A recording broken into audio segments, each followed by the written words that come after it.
Bonsoir et bienvenue à tous. L'heure est au voyage littéraire dans l'émission Carré d'Art aujourd'hui.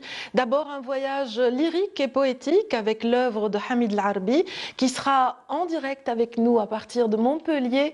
On va parler d'une nouvelle œuvre justement de ce poète et journaliste, Hamid Larbi en l'occurrence, Terre de cœur et l'intitulé d'un nouvel album sonore, un album qui contiendra certainement des poèmes. Cette fois-ci, on en parlera dans un petit moment avec lui lorsque l'on va justement tisser un lien via justement Skype. Et puis aujourd'hui, un second voyage s'offre à vous, mesdames, messieurs, une odyssée, je dirais même, une odyssée des temps modernes avec une œuvre signée Ahmed Benzelicha, cette fois-ci, qui est avec nous sur le plateau. Ahmed Benzelicha va nous emporter à travers un périple en mer Méditerranée. Son personnage, à l'image d'Ulysse, jadis justement, dans les récits anciens, va nous permettre de découvrir plein de situations insolites, des aventures incroyables racontées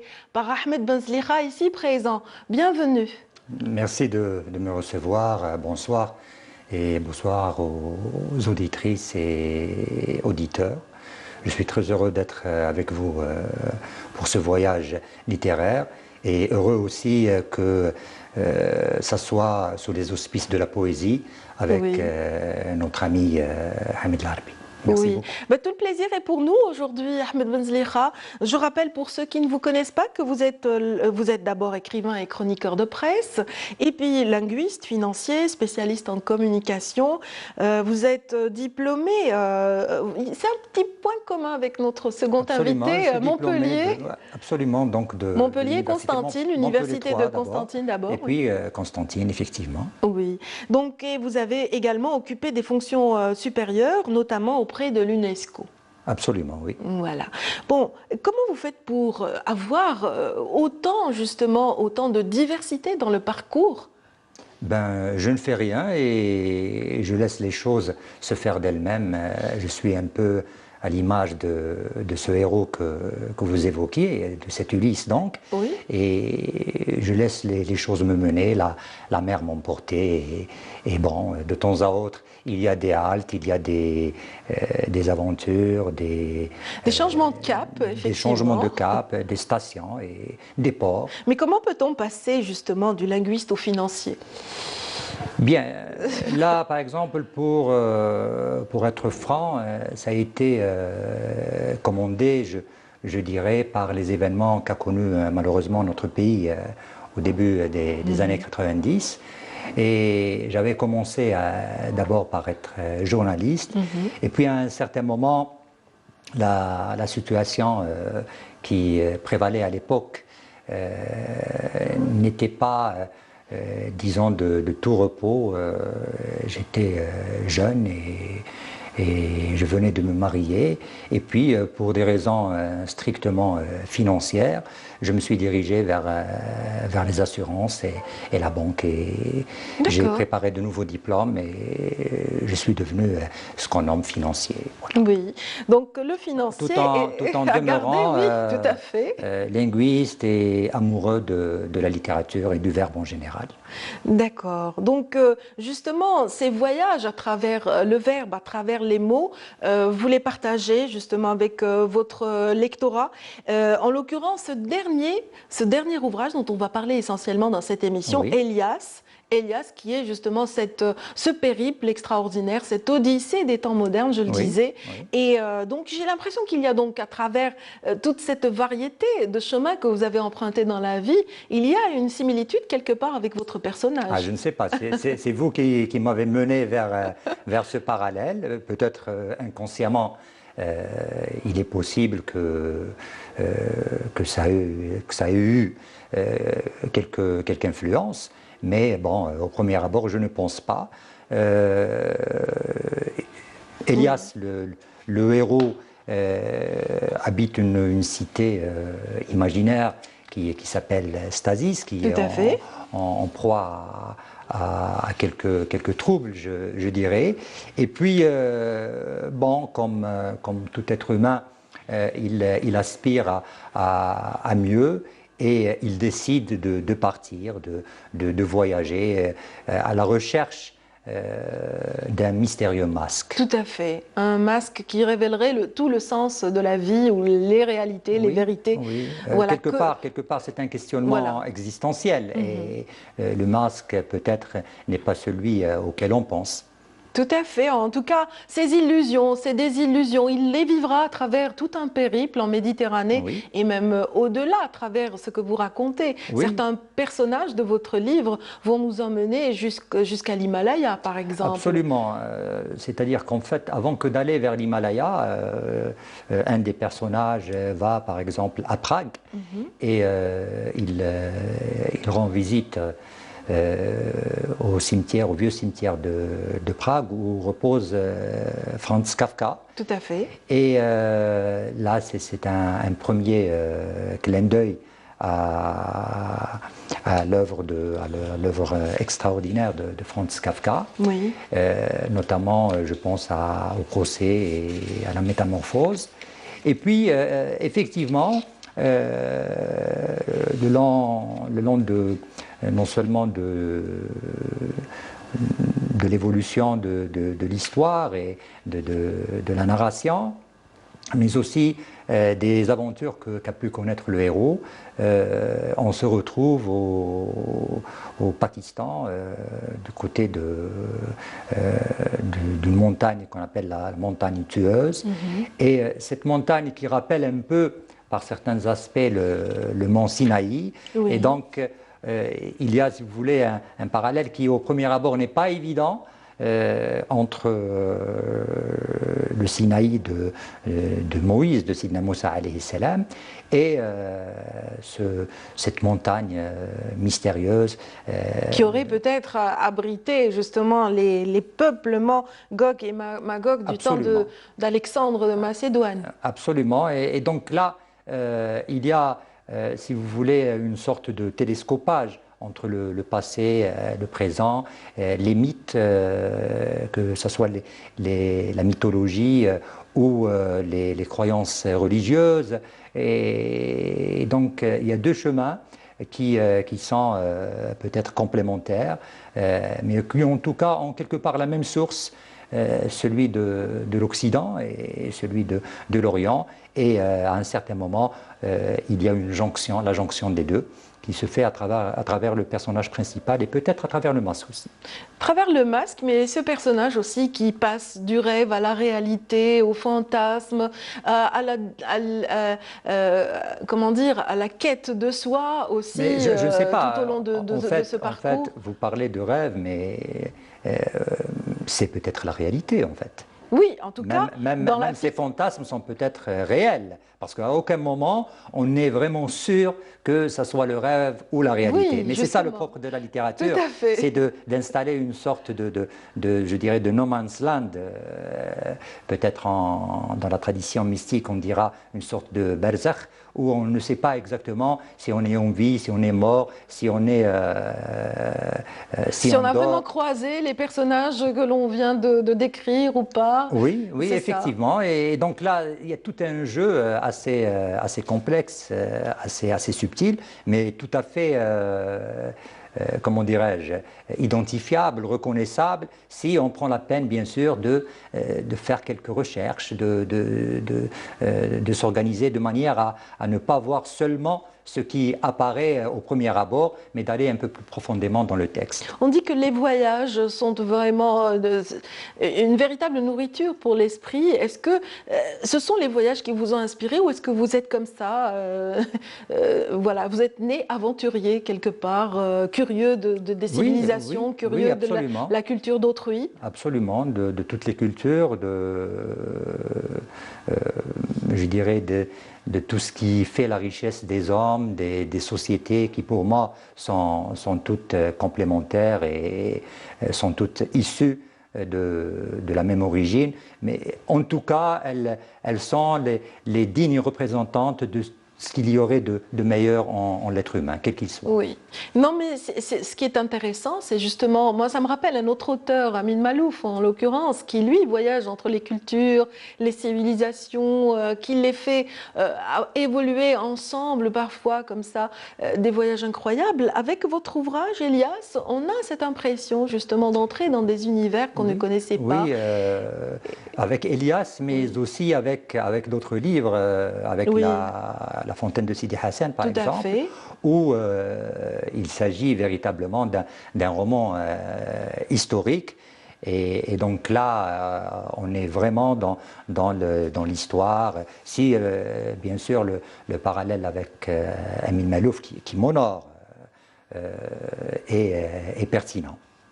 Oui, en fait, c'est ça, c'est puiser dans le passé des moments qui ne sont pas forcément décrits dans les ouvrages, qui ne sont pas détaillés, je dirais, mais à qui vous insufflez une âme, une logique, voilà, une crédibilité du récit qui sont incroyables. De vous voir parler ainsi, parce que j'aurais réussi à marquer votre esprit et finalement à aller vers cet effet de réel, je dirais, mais un effet de réel agréable au sens, j'allais dire, ludique du terme.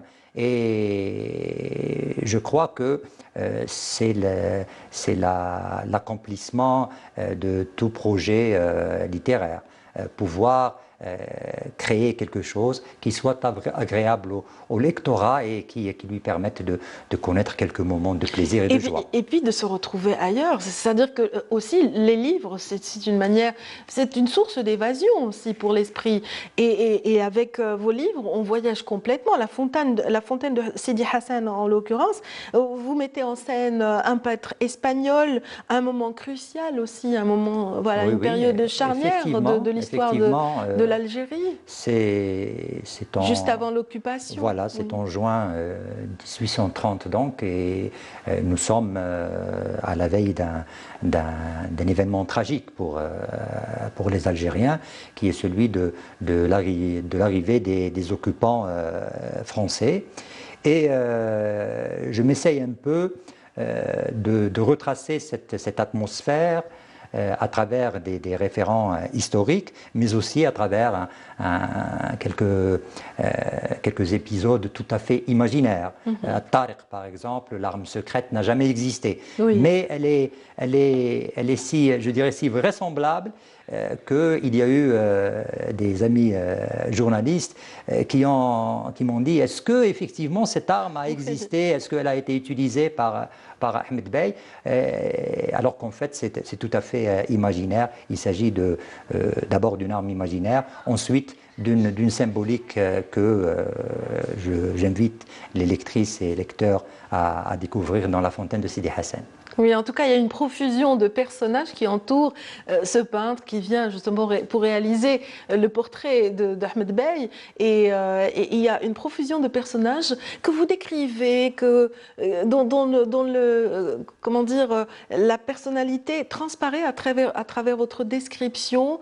Et on vit pleinement leur univers. Tout comme pour Elias. Elias, il y a aussi une profusion à chaque escale, à chaque étape du périple, on découvre aussi une histoire, celle de traîtres, celle de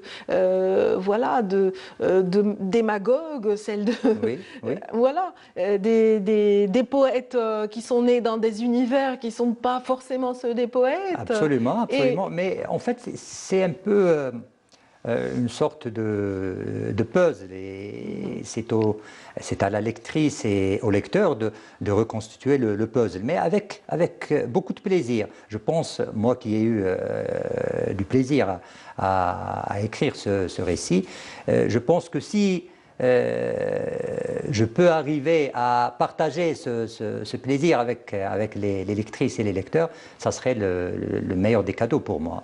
Oui, et ce passage par l'UNESCO, vous avez travaillé donc au sein de cette institution qui veille sur un héritage précieux de l'humanité. Est-ce qu'il a été pour quelque chose dans cette manière de raconter l'histoire de l'humanité? Je ne pense pas. C'est Est-ce que plutôt... ça n'a pas attisé quelque part vos curiosités quant aux civilisations, Non, non, leur je ne pense pas. héritage? Disons que ça a été le fait que je rejoigne l'UNESCO a été au contraire le résultat de ce que Ah, j'ai pu être. d'accord. Et jusqu'à aujourd'hui, au jour d'aujourd'hui, je suis le président, par exemple, du comité Mémoire du Monde UNESCO pour l'Algérie. Et je pense que peut-être mon profil et mes aptitudes servent et serviront, Inch'Allah, à remplir honorablement cette noble mission. Oui, ben, je n'en doute pas, vu ce que vous pouvez apporter comme enseignement et comme information, ce flux d'informations qui comment dire, qui jalonne votre récit, votre roman, le prouve en tout cas Merci de votre que voilà appréciation. il y a un puits dans lequel on peut puiser à l'infini à Merci. travers vos ouvrages, vos différents ouvrages. Vous en avez plusieurs, on en parlera dans un petit moment. Mais j'aimerais justement faire le lien avec notre second invité qui nous attend à Montpellier. Il s'agit de Hamid Larbi. Donc voilà, Hamid Que nous Larbi, saluons. que nous saluons, voilà, est poète dans l'âme. Il est aussi journaliste. Il est habité aussi par cette préoccupation voilà, de transmission aussi de l'actualité, comme vous le faites en qualité de chroniqueur de presse. Donc il est avec nous à partir de Montpellier et lui aussi a reçu une nomination cette année en qualité de vice-président de la paix par l'Organisation des droits de l'homme en février 2021 en l'occurrence. C'est vraiment la nomination la plus récente. Il a aussi reçu cette année un diplôme d'honneur délivré par la Société des poètes français pour le recueil Les Reflets du Verbe 2020. Mais aujourd'hui, on va s'intéresser davantage à son dernier travail qui est vraiment formidable, qui est Je n'en doute pas. voilà, une œuvre lyrique choisie. Donc ce sont des poèmes sélectionnés avec minutie et aussi qui composent une œuvre sonore cette fois-ci pour vraiment l'appréciation du lectorat. Nous allons découvrir un extrait de cette œuvre qui est Avec plaisir. consacrée à l'exil, donc un sujet très important pour notre auteur également. On le comprendra dans un petit moment, mais écoutons ensemble cette petite ode.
Hamid Larbi, voilà, vous avez droit à une ovation de la part de toute notre régie qui a vécu un moment d'apaisement avec cette voix extraordinaire qui accompagne votre poème, cette musique aussi qui est en harmonie avec son contenu.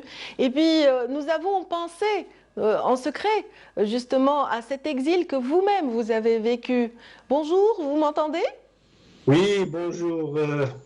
Tout d'abord, permettez-moi de vous remercier pour l'invitation. Je suis sincèrement très heureux d'être parmi vous et de saluer votre invité, Monsieur Ahmed Benzeliha, et ainsi que l'ensemble de vos auditrices et auditeurs qui sont à l'écoute. Et encore une fois, merci infiniment pour l'invitation.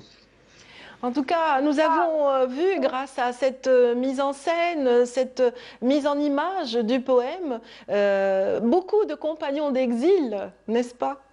Oui, ben, en quelque sorte, il y a ceux qui sont anonymes, donc ce qu'on voit au début, et tout c'est l'histoire de l'humanité où il y a eu l'exil depuis l'histoire, qu'on connaît bien. Et après, certains poètes avec qui je partage le même sort, en quelque sorte.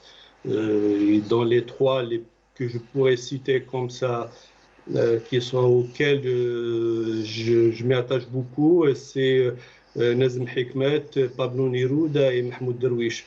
Donc, ces trois poètes qui sont pour moi une référence incontournable. Voilà. Oui, vous avez quitté l'Algérie en 92, Hamid Larbi, et c'était pas vraiment, c'était à contre-cœur quelque part. La situation, voilà, la situation du pays était telle que vous étiez obligé de quitter votre patrie. Donc vous vivez à l'étranger depuis pas mal d'années et depuis vous avez fait du chemin. Depuis le journalisme, voilà, vous avez emprunté aussi une carrière de poète extraordinaire. Donc vous êtes auteur d'essais, de recueils de poésie traduits dans différentes langues. Je citerai quelques-unes, l'anglais, l'espagnol, l'italien, entre autres, et l'ukrainien, le russe, le roumain, le turc, l'arabe et le tamazight. C'est dire un petit peu que ce que vous insufflez à travers vos poèmes peut toucher plus d'un et à travers aussi la planète. Donc, merci d'être avec nous. On va parler de ce projet, donc de cet album qui vient de sortir tout récemment, donc Terre de cœur, et l'intitulé de cet album de 22 poèmes. Voilà, c'est pas très courant hein, d'avoir des albums de poésie. Bah, en réalité, c'est un projet que j'ai commencé à préparer il y a plus d'une année et demie. Donc, dans mon esprit à l'époque, c'était jusqu'à présent, il y avait des recueils de poésie qui ont été publiés, l'écrit. Je me disais à chaque fois, il faut passer à d'autres formes où les gens ont besoin, parce qu'on vit dans un monde aujourd'hui du son et de l'image. Donc, je me suis dit, pourquoi pas faire cet album audio.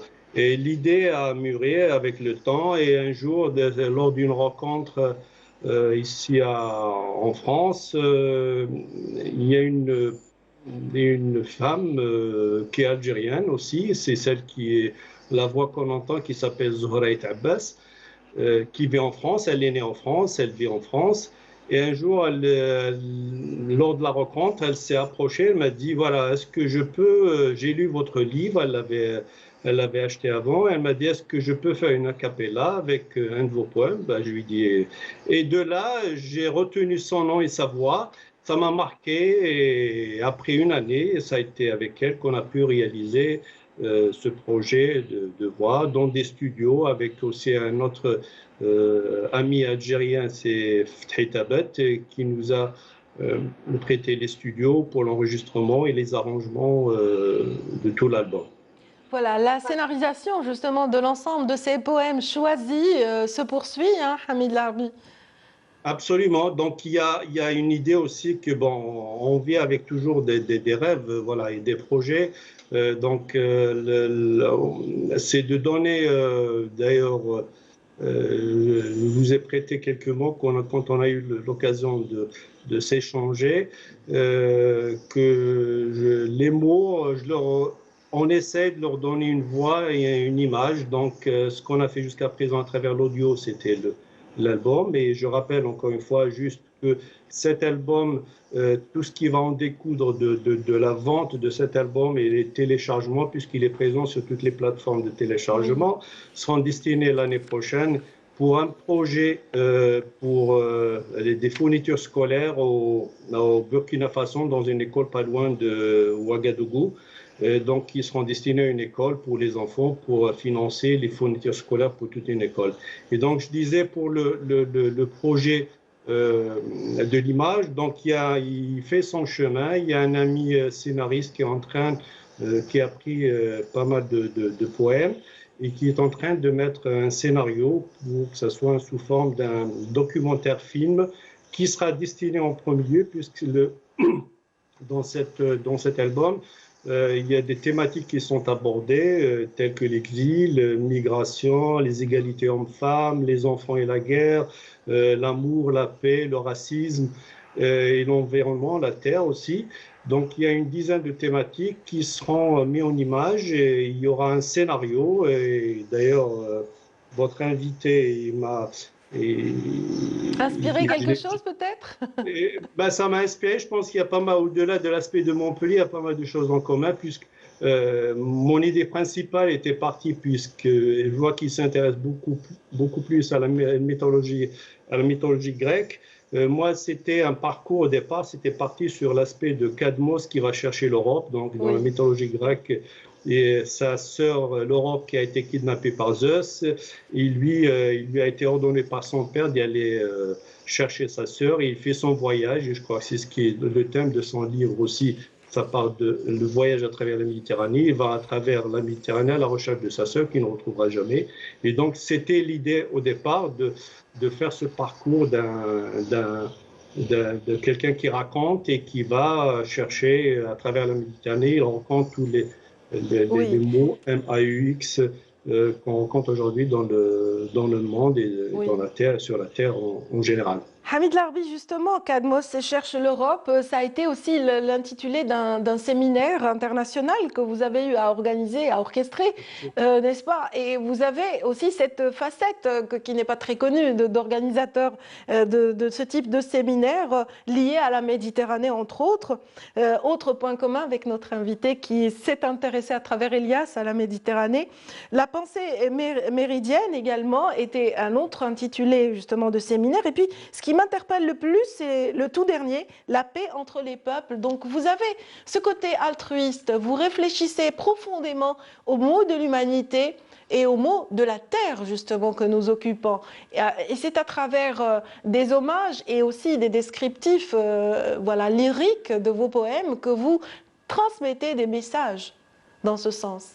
Ben, en tout cas, je l'espère, c'est beaucoup plus de partage, parce que je n'ai pas cette prétention de transmettre des messages, mais beaucoup plus de partager des réflexions, des idées avec l'ensemble des personnes que j'ai eu l'occasion de rencontrer ou bien que je rencontrerai. C'est ma réflexion est la suivante. Je pense toujours que la poésie, en tout cas l'écriture, est un outil de réflexion, de transmission et de partage. Et la poésie permet ce que j'appelle moi aujourd'hui la poésie humaniste. Donc c'est celle qui est à l'écoute de l'autre, et l'autre en général c'est tout être humain, toute personne semblable à moi, et y compris toute créature sur Terre qui a besoin de l'écoute. Et je pense que c'est cet aspect-là que j'essaye de donner. Et vous avez fait référence au séminaire que j'avais eu l'occasion de co-organiser en Italie il y a quelques années, ça remonte très très loin, et dont j'avais à l'époque déjà invité, puisque ce rapport que je disais tout à l'heure par rapport à l'école, à l'éducation, donc c'est le projet d'ailleurs de cet album, et à l'époque on avait invité une trentaine d'étudiants, de lycéens algériens qui en préparent à cette rencontre pendant, et dont certains aujourd'hui je retrouve qui sont devenus très très grandes, et voilà. Mais encore une fois, je pense que la poésie n'est pas une performance individuelle. Je continue à y croire que la poésie, elle est là à l'écoute des personnes qui aiment la poésie, qui aiment l'écriture en général, et c'est ça l'objectif, en tout cas, C'est ce que j'essaye de faire transmettre. Oui, en tout cas, vous êtes un poète, certes, qui croit en la pluralité, qui croit aussi à l'esprit de partage et de fusion. Et vous avez fusionné non pas seulement avec cette voix sublime qu'on vient d'écouter, celle de Sarah Zohra Aït Abbas, mais aussi avec un caricaturiste et aussi des auteurs de référence également, qui vous ont préfacé pas mal de vos ouvrages. Souvent, vous travaillez de concert avec des artistes et vous avez l'air d'apprécier la chose. Bah, c'est ma sensation première, c'est de partager. Voilà. Donc Oui, ça a tout le temps été et je garde toujours cette image de partage. Vous savez, on revient toujours à nos racines. C'est vrai que j'ai fait les livres avec des caricaturistes, des photographes, des oui. peintres, des calligraphes, pas mal de personnes. Le prochain, ça sera aussi avec de la peinture. Mais l'image du partage, j'aime bien de mes origines qui est de l'Algérie. Donc, cette image de partage que j'ai eu l'occasion déjà de dire à la télévision, c'était ma grand-mère quand j'étais jeune et petit en Kabylie, et quand elle recevait des dons de ses filles ou des personnes, elle créait des tas, des petits tas, et elle m'ordonnait de les ramener chez d'autres personnes dans le village pour leur donner. Donc, elle gardait rien pour elle. C'était l'image que je garde et que je continue à garder à nos jours. C'est cette envie pour elle. Elle était heureuse parce qu'elle arrivait à donner aux autres. Et je crois que c'est l'élan essentiel pour moi. C'est ce qui me donne cette envie de continuer d'écrire et de faire. En tout cas, vous nous avez donné envie aussi de réécouter un autre extrait de Terre de cœur tout de suite. On va voir cet hommage rendu aux femmes par Hamid Larbi et on vous retrouve juste après.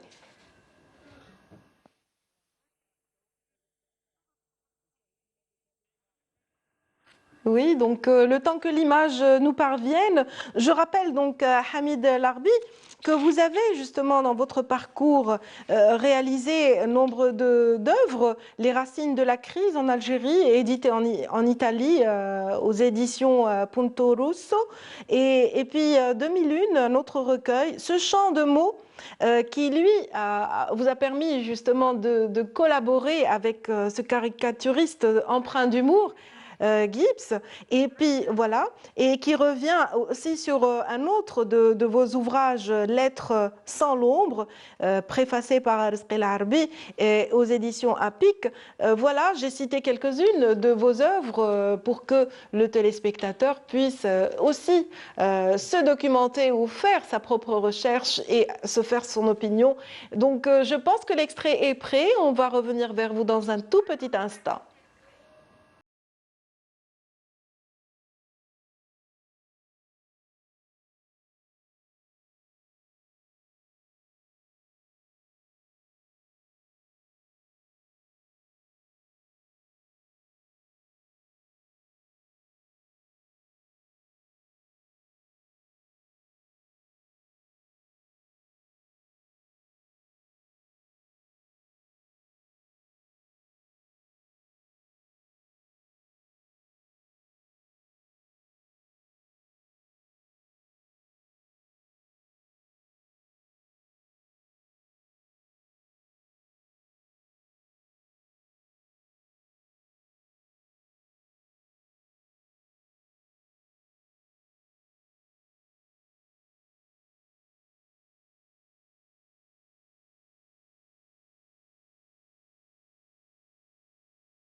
Voilà, l'image ainsi que la voix justement de Zohra Ait Abbas exacerbe un petit peu l'émotion. Ici, il y a apaisement, mais il y a aussi tourmente par rapport à cette femme qu'on met en avant justement au mois de mars, hein, Hamid Larbi. Ouais. Ben, vous savez, moi, je suis de ceux qui est convaincu que le monde et aucune société ne peut se construire, ne peut s'émanciper en éliminant, en restant dans le déni de notre partie. On ne peut pas construire un monde aujourd'hui, ni aucune société digne de ce nom, si on n'arrive pas à être ensemble. Je pense que les deux parties de l'humanité, que ce soit l'homme ou la femme, sont inséparables, ils sont complémentaires dans la construction de chaque univers dans lequel nous vivions. C'est pour cela que je pense, et quand je parle de la femme, peut-être ça donne un peu un mot abstrait, mais dans mon esprit, la femme, c'est ma grand-mère, c'est ma mère, c'est ma tante, c'est ma sœur, c'est ma fille, c'est ma femme, c'est toutes ces personnes, parce qu'on parle souvent dans l'anonymat quand on parle de la femme, et ce qui n'est pas le cas pour l'homme, mais pour moi, c'est toutes ces personnes-là qui ont bâti le monde et qui ont continué à le faire et qui donnent naissance à une ère, à une nouvelle ère dans laquelle, dans une société qui vit d'amour, surtout, et dans la paix. Hamid Larbi, vous puisez dans les profondeurs de l'âme et vous essayez aussi d'exprimer tout ce qu'on ne peut pas toujours dire. Et vous êtes aussi un altruiste né, je dirais. Vous revendiquez ça dans vos écrits, dans vos partages. Et vous avez un ancrage vraiment réaliste, contrairement à notre invité Ahmed Benzeliha, qui lui nous emmène dans des voyages très fantasmatiques et voilà, empreints de fiction. Vous êtes vraiment dans le réel, on le sent à travers cette mise en image, entre autres. Bah écoutez, ça me touche parce que ce qui n'est pas le cas, souvent on ne dit pas des poètes qui sont réalistes, ils disent que c'est des rêveurs qui ne vivent pas sur la planète. En tout cas, ça me touche énormément si vous avez eu ce ressenti, parce que, voilà, encore une fois, je pense que on ne peut pas défendre des idées, défendre des sensations, défendre des convictions si on ne les partage pas avec les autres et si on ne le ressent pas à travers les autres. C'est pour ça que je pense encore une fois que ce monde-là a besoin de tout le monde, a besoin d'apaisement, a besoin d'amour. C'est un mot que souvent on utilise très peu dans notre culture parce qu'on n'est pas, enfin je ne sais pas si c'est pudique ou un peu hypocrite, mais en tout cas c'est un mot et c'est une sensation qui est très forte, c'est celle de l'amour, de partage de l'amour avec d'autres personnes. Voilà, en tout cas, Terre de cœur, ce nouvel album que vraiment votre lectorat pourra découvrir sous une autre, voilà, sous une autre forme, nouvelle, certainement pour le lectorat habitué à feuilleter justement des recueils entre les mains, donc des recueils physiques. Là, on est sur cet album de 22 poèmes, rappelons-le. Comment est-ce qu'il est accessible au public algérien? De quelle manière est-ce qu'on peut accéder à cette œuvre? Alors déjà, il est accessible par téléchargement dans les formes, mais aussi il est disponible gratuitement sur YouTube et on peut trouver, je crois, sur d'autres plateformes qui sont gratuites qu'on peut écouter sans. Et encore une fois, je tiens à ce projet parce que c'est un projet qui s'inscrit dans la durée. J'espère qu'il y aura, et j'attends sincèrement les impressions des uns et des autres pour ce projet. Voilà. Voilà. En tout cas, ça a été un plaisir de vous recevoir aujourd'hui dans Carré d'Art et de parler de cette œuvre insolite et différente, Terre de cœur en l'occurrence, qui fait suite à L'être sans l'ombre, qui est une œuvre quand même, un recueil tout aussi profond, et ainsi que les reflets du verbe, aux éditions sorties en 2019 aux éditions Domaine. Je rappelle entre autres donc que vous avez été gratifié en 2019 2019 de la médaille d'argent au Festival international de la littérature en Azerbaïdjan. Et puis en 2018, en France, vous avez reçu le prix du concours international de poésie, L'amour de la liberté de l'Académie européenne des sciences et des arts et des lettres, accompagné d'une médaille commémorative Taras Shevchenko. Voilà. Et vous êtes membre de cette académie depuis, hein, Oui. dès lors, et membre du mouvement des poètes du monde également. Exactement. Voilà. Merci encore une fois d'avoir été avec nous. Je rappelle que vous êtes avec nous à partir de Montpellier. Vous Merci vouliez à rajouter vous. quelque chose, j'ai l'impression. Bah, écoutez, en tout cas, je voudrais dire deux mots juste pour saluer mes compatriotes algériennes, que je suis très très heureux. J'espère que les choses changeront très rapidement pour pouvoir venir embrasser mes miennes qui sont là-bas. Et je dis qu'on a un grand pays de culture, de quoi on peut être envié. Et j'espère qu'on aura cette capacité de le mettre en avant, parce que la fierté d'être algérien, c'est pas d'une manière très chauviniste, mais je dirais beaucoup plus que cette fierté d'appartenir à Apulé, d'appartenir à Massinissa, d'appartenir à Saint-Augustin, de Kahina, de Amir Abdelkader, Moufdi Zakaria, Katib Yassine, Hassib. Donc, toutes ces personnes qui ont marqué mon histoire et qui ont marqué l'Algérie, je crois que c'est une fierté d'être algérienne et d'avoir cette capacité, je l'espère en tout cas, cette capacité de promouvoir tout ce patrimoine matériel et immatériel de notre culture algérienne. Tout à fait. On acquiesce, moi et mon invité, Ahmed Benzlikha. Donc, c'est un constat tout à fait juste. Effectivement, nous appartenons à un grand pays.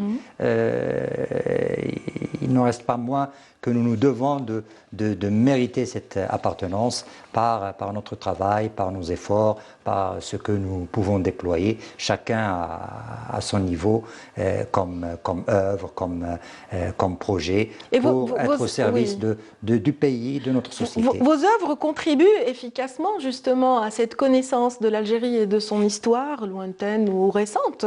Je citerai en l'occurrence la Ruqya de Cervantes. Donc c'est un récit aussi qui nous emmène à des moments comme ça auxquels on ne s'y attend pas. Si vous voulez, c'est un récit qui au premier abord, paraît s'inscrire dans une dimension fantasmagorique, mais lorsque on pénètre le récit, on est étonné, je dirais, de rencontrer le quotidien d'un jeune Algérien avec ses problèmes, mais aussi ses espérances et ses projets. Au-delà, il y a aussi une réflexion autour de l'écriture, autour des mots dont notre ami Hamid El-Arbi a bien dessiné les contours, c'est-à-dire un espace de partage, un outil de connaissance et peut-être aussi une voie pour rapprocher les peuples. Dans la plupart, dans tous mes romans, je dirais, j'ai essayé aussi de faire en sorte que le tout soit porté par des valeurs, par des principes et de faire en sorte que l'humain retrouve un peu de lui-même et de ce qu'il peut partager avec les autres. Vous savez... L'exemple est parfait, celui d'Elias, hein, parce que c'est une quête existentialiste. Oui, c'est une quête existentialiste, mais sous-tendue par des valeurs, par une réflexion que je qualifierais de profonde autour de ce qu'on est et puis de ce qu'on partage avec les autres. Je voudrais revenir, si Hamid a parlé a cité quelques grands noms de notre grande histoire. Il a cité Apulé, qui est le premier romancier de l'humanité. Je voudrais citer une citation. Un enfant de Sougharas. Hein, oui, absolument. De Mdaourouch. De Mdaourouch à Sougharas. Et je voudrais aussi citer un auteur latin, mais qui est aussi, on l'oublie souvent, qui est aussi d'origine algérienne, qui est amazigh et qui est Terence.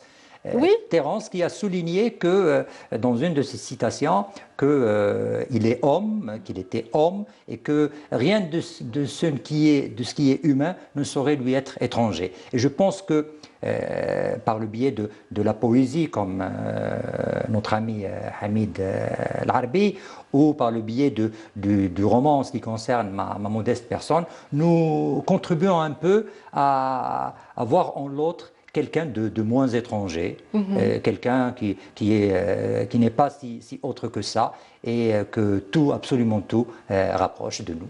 Absolument, parce qu'on a l'impression, votre personnage principal, Elias, dans cette œuvre fabuleuse, cette Odyssée, on a l'impression qu'il vit la même situation que les jeunes d'aujourd'hui. C'est ceux qui rêvent d'un Eldorado et qui souhaitent partir, se rechercher, concrétiser leurs rêves ailleurs ou réaliser. Et puis oui, voilà, vous face savez, à la mer, oui. ils vivent toutes leurs désillusions. Et c'est ce qui s'est passé avec lui à un moment. Vous savez, un récit, une fois publié, une fois édité, pardon, une fois distribué, ne nous appartient plus. Donc on peut en faire la lecture qu'on veut, qu'on désire. J'ai rencontré un commerçant avec qui j'ai lié quelques amitiés, et je lui avais offert Elias. Et lorsqu'il l'a lu, il m'avait étonné en me disant tiens, Elias, Harrag. Oui. Et en fait, j'étais un peu étonné, mais par la suite, oui, je me suis dit... Sauf que lui, il a payé sa place dans un bateau. Oui, en réunissant toutes ses économies. Merci de me démontrer que vous avez été attentif à tous les détails. Oui.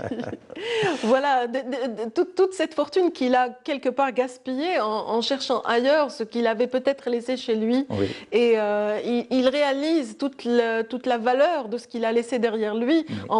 Au cœur de la mer, lorsqu'il est abandonné sur un petit canot et qu'il vit comme Moïse ou comme Ulysse ou comme tant d'aventuriers de ce monde qui ont aussi vécu des aventures aussi fabuleuses que ce qui est raconté. On ne va pas tout raconter. Hein. S'il vous plaît, sinon je vais être fâché avec mon éditeur. Mais on est dans des références, des références littéraires, des références historiques, des références mythologiques. Vraiment, on vit, on découvre, et c'est ça qui est plaisant dans cette œuvre incroyable. Alors, on va rappeler, indépendamment de cette Odyssée, vous avez donc à votre actif de nombreux ouvrages, 6 au total. Je citerai à l'exemple de l'Esquif des mots. Ça aussi, c'est une embarcation en mer. C'est un récit poétique. Ça me rapproche un peu de notre ami Hamid Larbi. Et il y a toujours cette préoccupation de rapprocher les civilisations. Il y a 2 héros, l'un irakien et le second suisse, et qui se rencontrent quelque part en Algérie, du côté de Msila, dans un endroit qui s'appelle Pchilga, et qui, à eux deux, mélangent leurs mots à travers un maître qui est un peu le médiateur entre les deux. Et je vous laisserai découvrir la suite. Ah bah oui, on ne va pas raconter tout le livre, on l'a bien dit. L'air du temps est aussi L'air du temps, et c'est un ensemble de chroniques. Donc c'est un peu un essai, je dirais, sociopolitique qui s'intéresse mais de manière à ce que à chaque fois est mise en avant l'importance des valeurs de manière générale, parce que toute action ne vaut que par les valeurs qui la sous-tendent.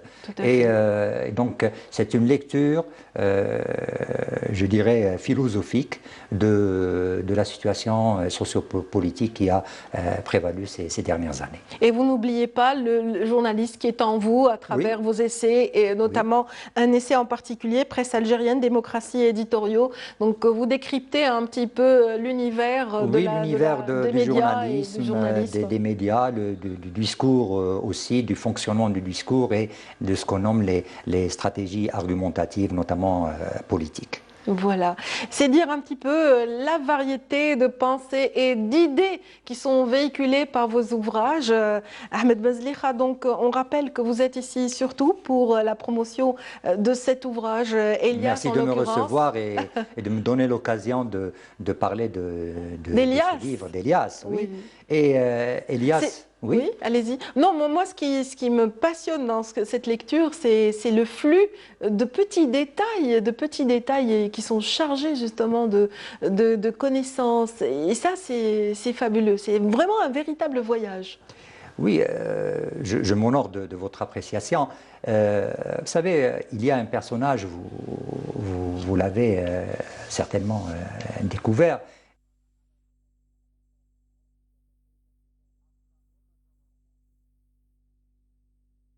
بسم الله الرحمن الرحيم إن الصلاة كانت على المؤمنين كتابا موقوتا صدق الله العظيم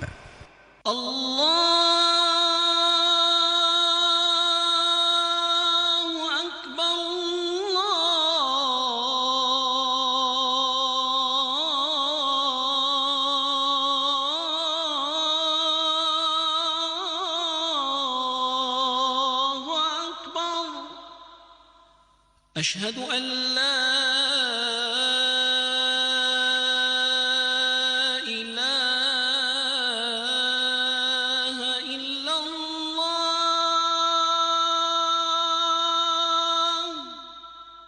أشهد أن لا إله إلا الله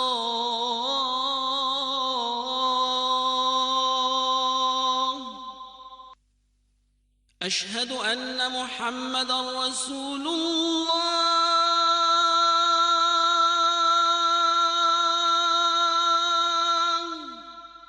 أشهد أن محمدا رسول الله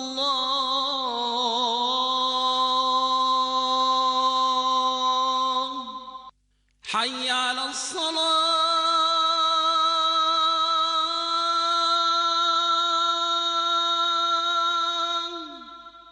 حي على الصلاة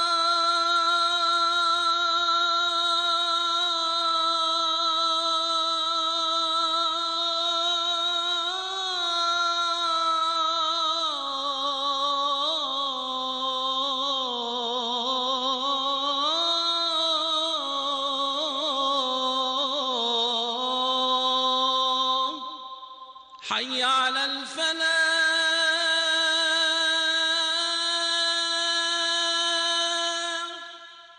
حي على الفلاح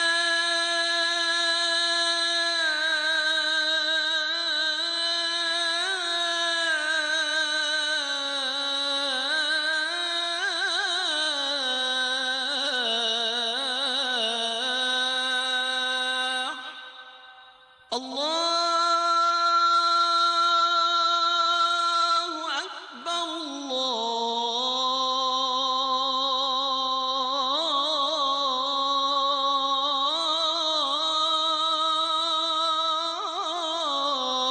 الله أكبر لا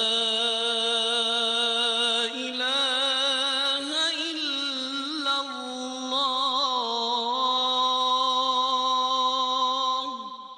اللهم رب هذه الدعوة التامة والصلاة القائمة آت محمدا الوسيلة والفضيلة والدرجة الرفيعة وابعثه اللهم مقاما محمودا الذي وعدته. C'est le commandant Bramble. Oui, le poète. Le poète, le poète malgré lui, ou je ne sais pas exactement comment est-ce qu'on pourrait le qualifier, mais en tout cas, je vais donner une exclusivité pour notre carré d'art. Beaucoup se sont posé la question de savoir d'où vient ce nom de Bramble. Oui. Et Bramble est en fait un colonel qui est le personnage principal d'un roman qui a été écrit il y a très longtemps, en 1918, par un auteur français qui s'appelle André Mauroy. Et ce colonel Bramble, à un certain moment, déclame un poème. Ce poème a été écrit à l'origine par Rudyard Kipling et s'intitule If. Et la traduction que nous avons eue ici en Algérie, la traduction française qui est connue par beaucoup de potaches algériens des années 70-80, c'est être un homme. Et la conclusion, c'est « Et tu seras un homme, mon fils ». Et donc, c'est au niveau de cet ouvrage-là que ce poème a été traduit, adapté par André Mauroy, d'où cette dénomination du héros Bramble, qui, lui, a perdu, disons, un galant en devenant commandant, puisque le grade de colonel n'existe pas pour la navigation. Et pour les détails, vous savez, le commandant Bramble est admirateur de Montaigne. Et Montaigne... Il revient plusieurs fois, Montaigne, dans cet ouvrage. Il revient parce que c'est un récit profondément humaniste. Et encore une fois, une idée que je partage avec notre ami Hamid Larbi, je ne dirais pas les grands esprits, les grands cœurs se rencontrent. J'espère avoir le cœur assez grand et assez généreux pour mériter donc ce parallèle. Et donc là, pour notre récit, à chaque fois, il y a des farcissures. Et ce terme de farcissure se retrouve dans les essais de Montaigne. Et donc, il y a, si vous voulez, l'histoire elle-même, l'intrigue, mais il y a des farcissures. Ça vient du mot farce en ancien français. Et à chaque fois, vous avez quelques petits éléments disons, de plus-value qu'il s'agit de retrouver, qu'on retrouve d'ailleurs lorsque on réfléchit un peu, comme un peu les petits cailloux. Et qui enrichissent en fait la trame de ce livre et qui enrichissent aussi le puzzle qu'il compose. Mais en fait, qui enrichissent surtout la relation que peut avoir le livre avec le lecteur. Parce que lorsque on met de soi-même, de ses repères, de ses efforts pour comprendre, pour deviner, pour recouper, et quelque part, le récit devient nôtre. Et il nous marque, et par la suite, Elias n'est plus un étranger, mais au contraire quelqu'un qu'on porte d'abord dans son cœur. Oui. Ahmed Benzlikha, je rappelle que vous êtes donc écrivain, chroniqueur de presse, linguiste, financier, spécialiste en communication, diplômé justement de 2 universités prestigieuses à Constantine et Montpellier. Plusieurs fonctions supérieures, notamment auprès de l'UNESCO, actuellement au ministère de la Communication également. Absolument. Donc merci de nous avoir honorés par cette présence. Tout l'honneur est pour moi, et merci aussi de m'avoir donné l'occasion d'apprécier les beaux poèmes de notre ami c'est Hamid, voilà, je le dis. Et puis de l'avoir rencontré virtuellement. Excellent, excellent. Donc tout le plaisir a été pour nous également de vous réunir dans Carré d'Art, parce que vous avez énormément de points en commun, humanistes tous les deux. Vous prenez tous les deux cette culture du partage, cette culture de la tolérance et de la curiosité d'autrui et des cultures d'autrui. C'est vraiment très particulier, et on est honoré de vous avoir réunis dans Carré d'Art. Merci d'avoir été avec nous. Merci à vous. Et puis bon vent pour Elias. Donc, mesdames, messieurs, si vous avez envie de découvrir, donc Elias ou encore La Fontaine de Sidi Hassan. Je rappelle aussi les autres ouvrages que vous pouvez aussi trouver chez les bons libraires. La Roqia de Cervantes, L'esquif des mots, L'air du temps, ou encore La presse algérienne entre démocratie et éditoriaux. Donc, ça a été notre voyage d'aujourd'hui, un voyage littéraire. Donc, merci d'avoir embarqué avec nous. Je vous donne rendez-vous dès la semaine prochaine pour d'autres découvertes de notre univers culturel si riche et si précieux. D'ici là, portez-vous bien et à très vite.